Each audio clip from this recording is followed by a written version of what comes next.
Finder allows you to search for any word and discover the pathway for how to get to that word within your vocabulary file. There are two methods for using Word Finder in chat. This video will show you how to use Word Finder from the menu bar to guide you through the pathway to find the word. To do this, go to the menu.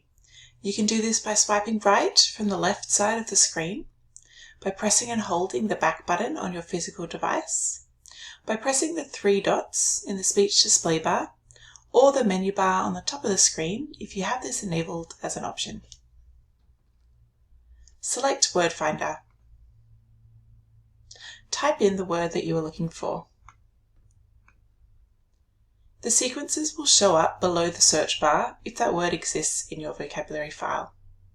Select Guide Me to the right of the sequence to guide you through how to get to the word.